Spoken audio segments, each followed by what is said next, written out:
গুরুকে যদি স্মরণ করে যাওয়া যায় সেই কাজ কিন্তু কখনো বাবা বিফল হয় না। তো শোনাবো আমার সেই গুরুকে নিয়ে আরো কিছু গান।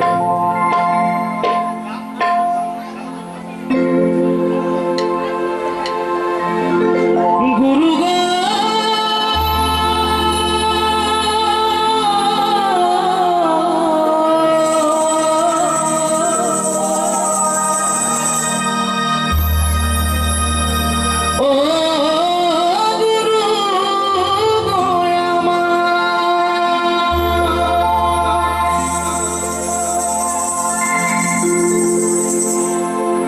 এভাবে যেতে গুরু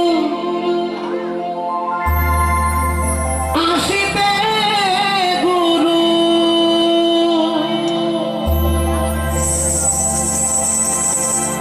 গুরু আমায় যা করে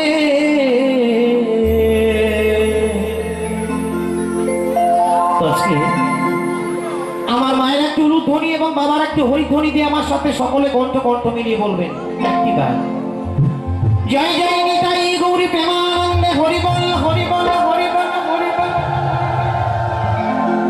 মায়েরা কিন্তু হলু দিচ্ছেন ঠিকই, কিন্তু হাত উঠছে না। তো সকলেই তো বাবা কীর্তন গান শুনতে যান, জানতো মায়েরা, জানতো? তো কীর্তন গান শুনতে গেলে প্রথমে কি বলে না, যেথায় হয় মধুর মধুর হরিনাম সংকীর্তন সেই জায়গাটাই হচ্ছে বাবা মধুর হইতে সুমধুর বৃন্দাবন। আজকে জায়গাটা হচ্ছে পবিত্র জায়গা।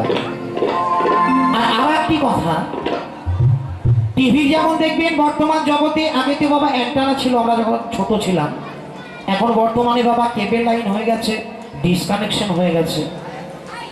তো টিভির যেমন দেখবেন অ্যান্টেনা বা কেবল লাইন আসলে ছবি আসবে না, তদ্রূপ এই মানব দেহে দুহাত প্রসারিত করে যদি হরিধ্বনি না দেওয়া হয় আমাদের মানব জীবন কখনোই সার্থক হয় না।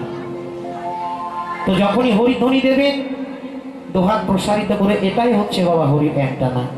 তো আর একবার সবাই মিলে জয় জয় নিতাই গৌরী প্রেমানন্দে হরি বল হরি বল।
গুরু জয় গুরু